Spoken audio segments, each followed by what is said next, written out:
Hi, and welcome to part 3 of How to Add Videos to Your eBay Listings, hosted by the Online Success Institute, with me, Cindy Shebley from Clover City Sells, and Danny Byrne from Ghostleg Media. In the last 2 parts, we've talked about cameras and lighting, the equipment you need to set up your video. And we talked about how video increases sales and how it can showcase your product. We also talked a little bit about telling a story to make your product stand out. This week, we're going to talk about editing your video once you get it shot. Now, I tend to go on a little bit too long, so I'm glad that I have an editor who will come back and take out some of the extra that doesn't need to be there, because we just want to tell the direct story. And my editor is Danny Byrne from Ghostleg Media. I'm going to turn this part over to her. So we're going to take a look now at how to use video editing software to improve your movies.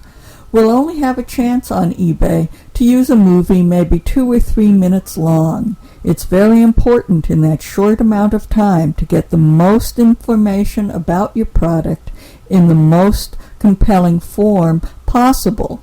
When your movie is over, you want your viewers to say, "How can I get it? I want that. Where's the Buy It Now button?" So we want to look at the kind of software now that can improve your video. Take the raw footage either from your camera or whatever other way you've assembled your footage, and take out anything extraneous, anything that doesn't help tell the story, anything that distracts your buyer from the main point of your video, which is, what is this product? What does it do for me? Why should I buy it? Now, when we talk about video editing software, we're going to run across a lot of words that may not make very much sense. Video software has its own jargon, but what you need to know is that most of these words are used to describe processes that you're already familiar with in some other context, just from using your computer. Videos themselves are very complicated. They're made up of thousands or maybe even tens or hundreds of thousands of different images with a soundtrack that has equally complicated waveforms, and it's all compressed and presented in just a few minutes to the viewer. You don't have to know how all of that works. All you have to know is which words are used for which command so that you can click on the appropriate command from your software's menu. Most of these commands will happen behind the scenes with very little need for input from you once you tell your software to go ahead and do it. So let's look at some of these new words for old concepts. You'll hear the word transcode used a lot when you talk to people about video or you read about video on the web. Transcoding is simply taking one form of video and turning it into another. If you do much photo editing, you'll probably think of this as save as. You may open your copy of Photoshop Elements with a JPEG or a TIFF file from your digital camera and want to put it on a website as a GIF. So what you do is you just say save as, and then you choose a different file format. Transcoding is similar. You transcode your movie, perhaps from an MOV file to a flash file. Perhaps you'll want to transcode an AVI file from your video camcorder to a WMV file that can be played on any Windows media player. You, again, don't have to know the kinds of algorithms and complicated conversion that takes place. You just have to know which commands you're going to use to tell your software to complete this process.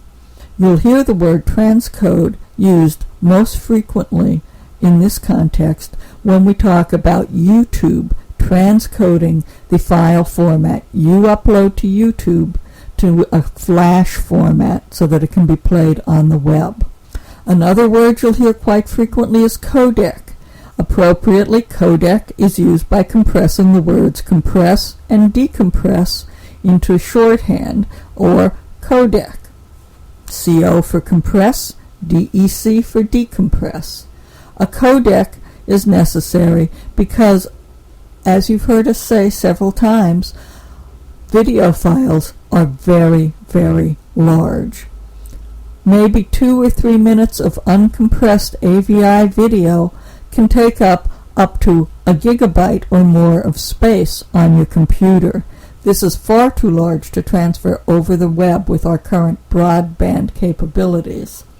And so the video needs to be compressed before it's transferred and then decompressed when it's received at the viewer's computer. You will have a choice of codecs for some video and not for others. Don't worry too much about understanding all the codecs available to you. The software you use will choose the best and most appropriate codec for the format you choose. When you open a QuickTime movie, it'll be played probably in the H.264 format because that's how it was recorded. If your computer doesn't have that codec loaded, you'll get a pop-up directing you to download the latest version of QuickTime, and the codec will be installed when the new version of QuickTime is installed. A similar process would happen with Windows or DVX or many of the other codecs.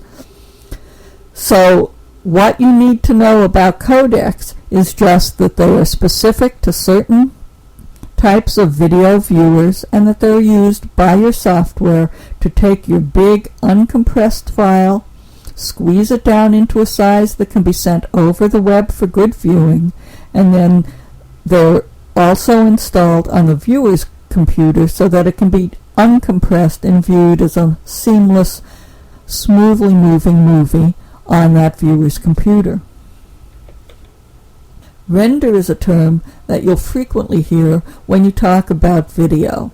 Rendering is simply the process of taking raw footage and turning it into a finished movie in a shareable format.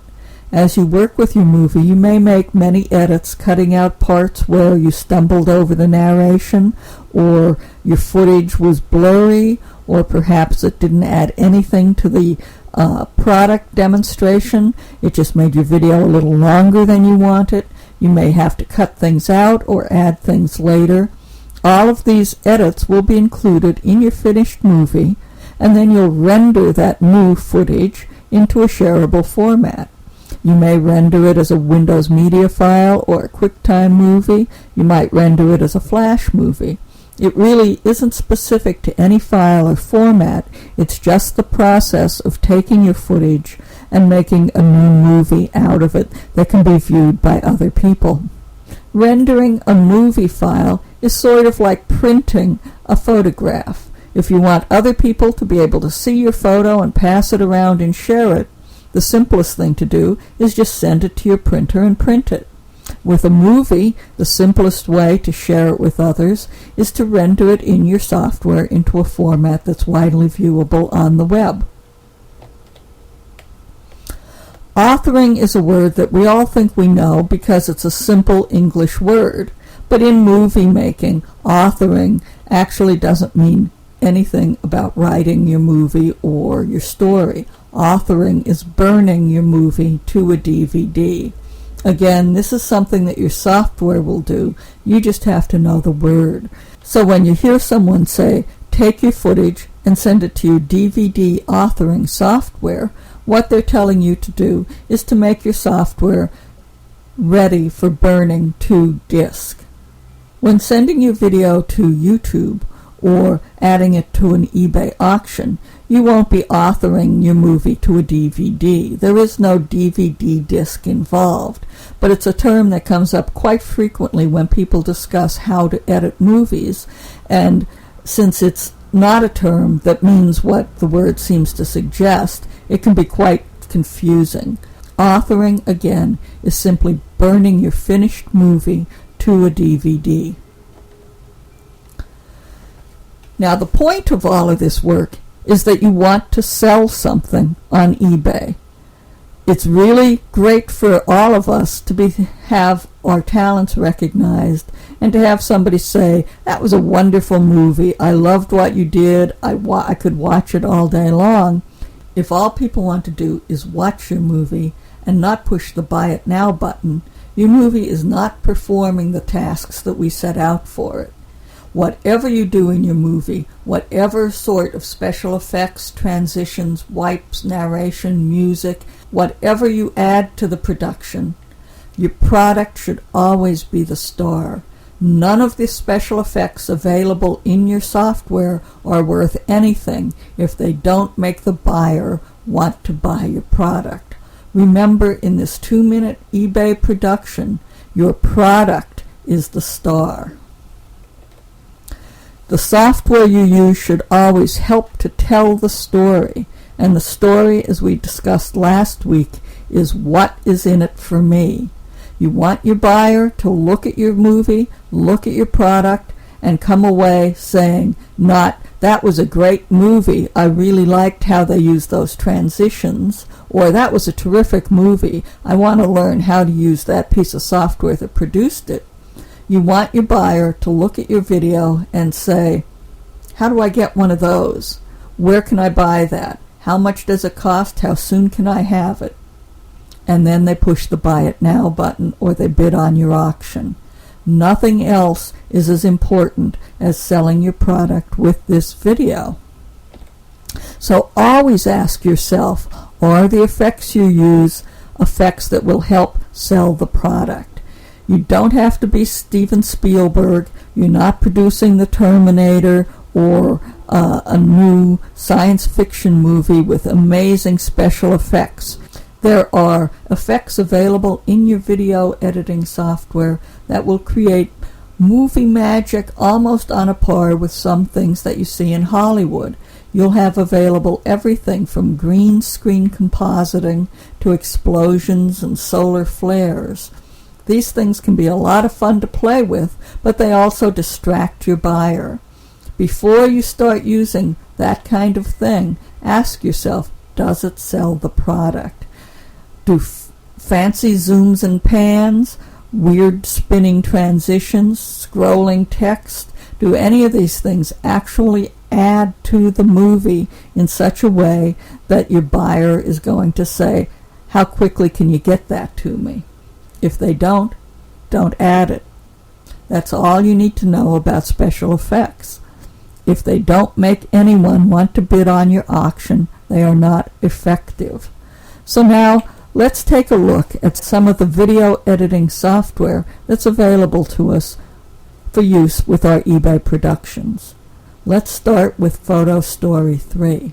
You've probably seen Ken Burns movies on PBS, things like his Civil War show or his movie about jazz or baseball, or perhaps the just finished episodes about World War II, where he'll take still photographs from an era long past and pan across them and zoom into them, perhaps start tight with one face and pull back to show a whole battlefield. Very cinematic effects that take what would otherwise be a very static series of still photos and turn them into a really compelling movie. Well, you have the option to do the same thing with your product photos.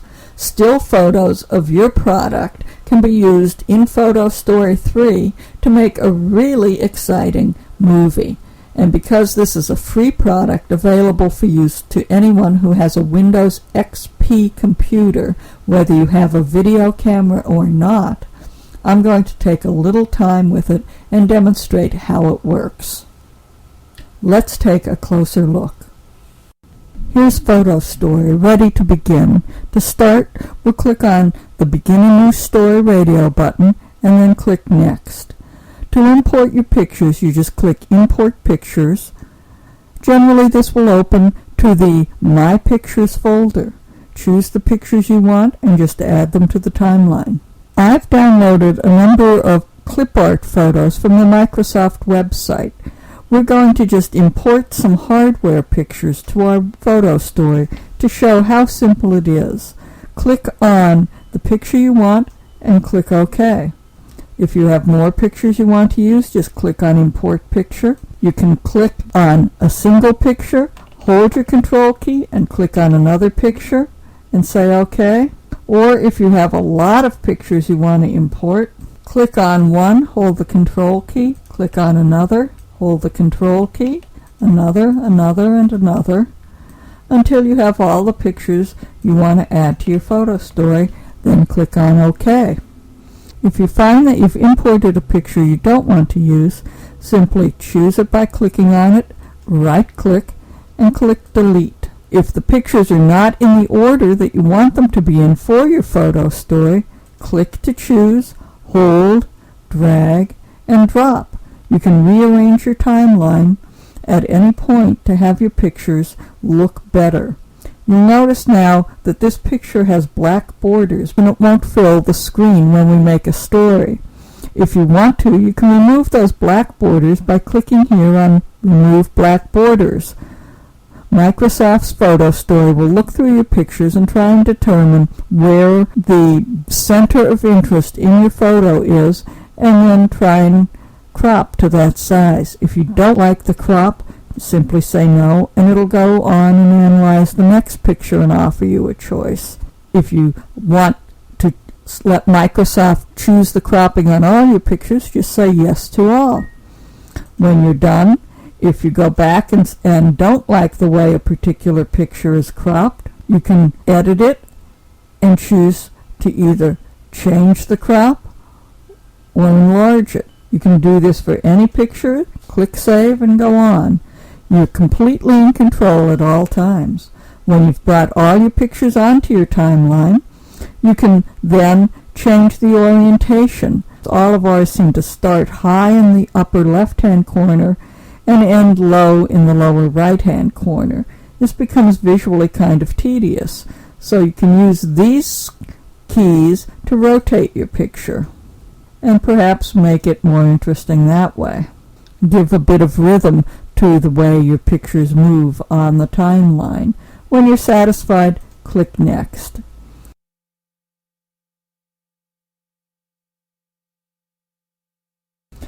You'll be able at this point to add titles or other information to your pictures. For instance, if you were going to have 6 or 7 pictures of different items in your store and you wanted to have the name of each item, you could add it here. But let's just, for the sake of this demonstration, add a short title to this movie as a whole. Now this stretches kind of far across the picture, but you have all the choices available to you in editing your text that you would have in any text editor. So just put your cursor into the text box and hit Enter to drop it down. Do it again, and you have a 3-line title centered on the page. You can move it up or down. You can move it left or right. In this case, the normal defaults look best. You can also change the color and size of your text by selecting it, going to the Select Font option, and then you can change to any text style, any font, any color that's available normally on your computer. So let's make this bold, a little bit bigger, and let's make it red. And you'll see that it changes here. You can also add effects to your photo story. You're not going to be able to see most of these effects on this picture because it's already essentially black and white. You can change the way the picture looks. You can give it more of a drawing sort of look. You can make it look like an old photograph with the sepia effects or the chalk effects. Look through them and see if they'll add anything to your story. When you're ready, click Next. In this screen, you can add voice narration one slide at a time. The most interesting option here, however, is Customize Motion.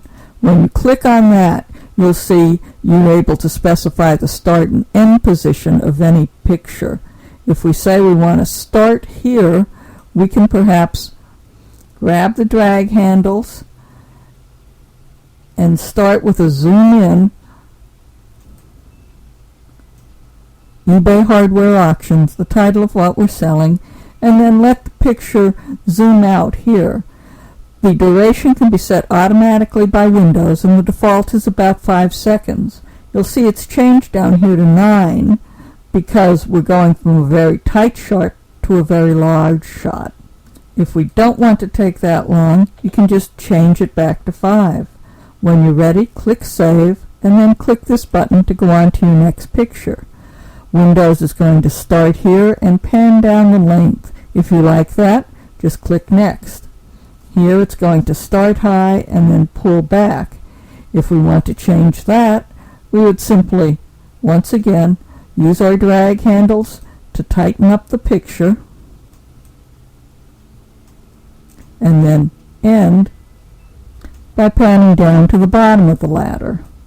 When you have it set to the size you want, check the time. It's going to take a very long time to do that, and it's not that important a picture, so we don't want to spend 11 seconds just panning it. Say Save and go to the next picture. Here it starts large and pulls in. If we like it, we just say yes. This, again, you can see the motion changing as we go along. And if at any point you're not sure what it will look like, you can just click Preview whenever you see the Preview button, and it'll show you what that particular slide will look like. Up here we see the transitions, and you can have different transitions between photos. Here's the previous and the current picture and what the transition will look like. By default, the transitions are crossfades, but you can change them to any of these transitions, which are all available to you.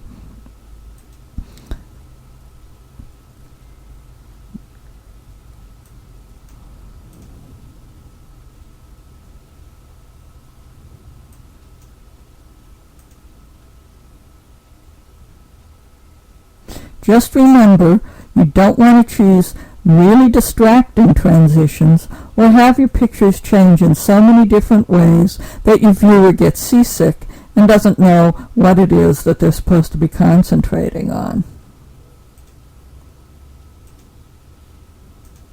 You can do that for every slide, or you can just click Close and accept the defaults. When you're ready, go to Next. Here you can select music. If you have music you want to add that's already on your computer, you would select Music. If, on the other hand, you want to add original music, you can use Create Music.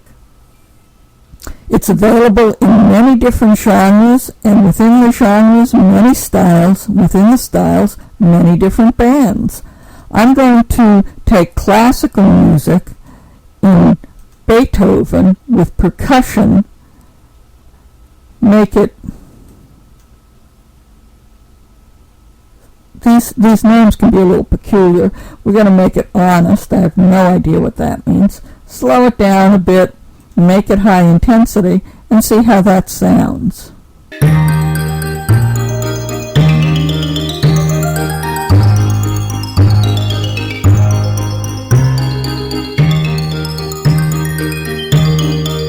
When you find a style you like, click OK, and it will be added to your timeline. Then click Next. Your Windows movie will be saved automatically. This will give you the location, which is my videos by default. You can change it here. This will change the settings.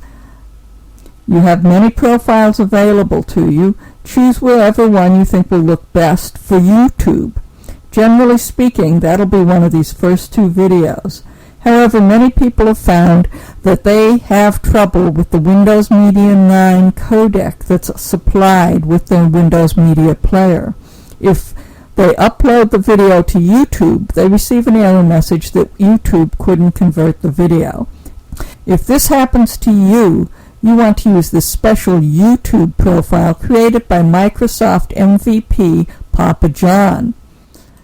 You can find directions on downloading and installing this profile on the eBay video blog at www.ghostleg.com/blog. Look for the Papa John YouTube profile. Select the profile and say OK. When you click Next, Windows will begin building your story.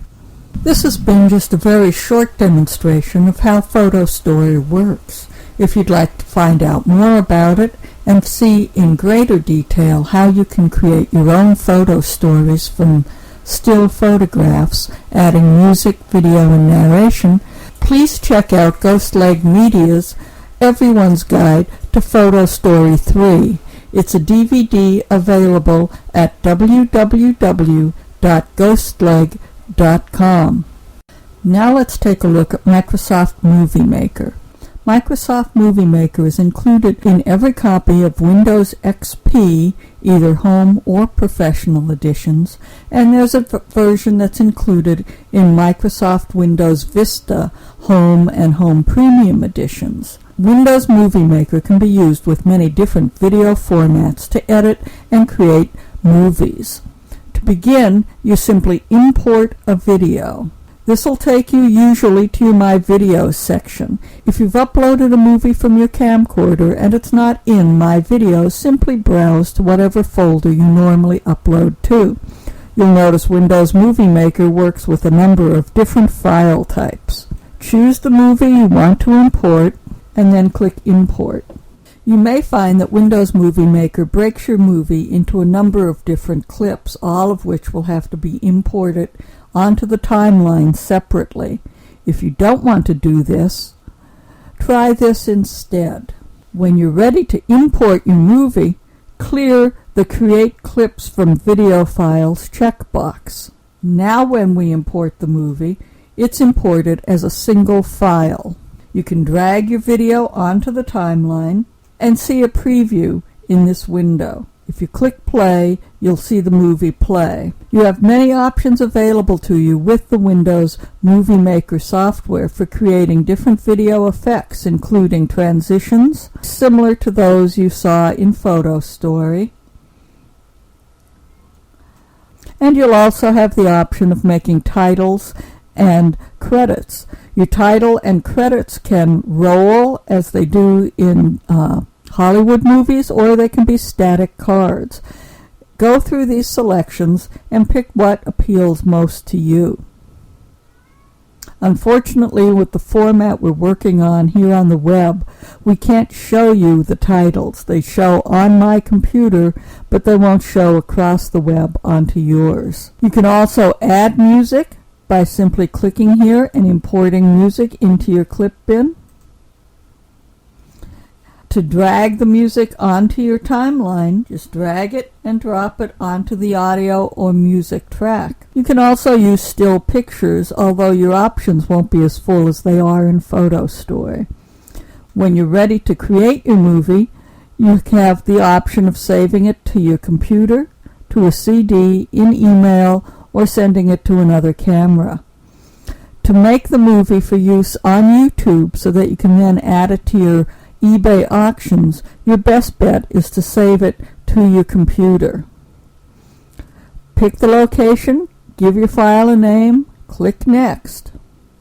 Next, you'll want to choose a setting that's best for YouTube.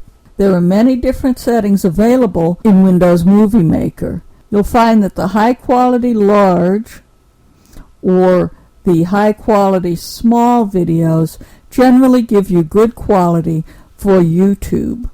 However, you may want to experiment and see if the other formats work better. It can depend on how much motion there is in your video.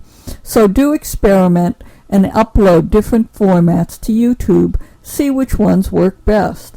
In general, you'll probably find that high quality large or high quality video small give you the best results for uploading to YouTube and then embedding in your eBay auctions. When you're ready, click Next. Click Next again, and Windows Movie Maker will begin to make your movie.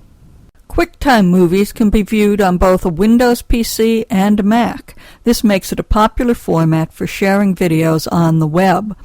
QuickTime comes in both a free and a pro version. The Pro version costs $30 and can be used for editing videos. You can buy it from the Apple website. Once you load your video, you're going to have to optimize your settings for YouTube. Go to File, Export, and then look for the Options tab. Click on that, and that'll bring you to the Video Settings tab. Click on Settings, and you'll be able to optimize your settings. The first and most important is to use the H.264 compressor. This is very important. Then go down and change your frame rate to 30 frames per second. Your keyframe should happen every 15 to 30 frames. I would start with 15. If it's a high motion video, bop it up to about 30. Then change your data rate from automatic to restrict to somewhere between 1 and 2,000. Once you change the data rate from automatic to restrict, the compressor slider will no longer be available. However, you do want to change encoding from best quality to faster encode single pass. Let's review this one more time.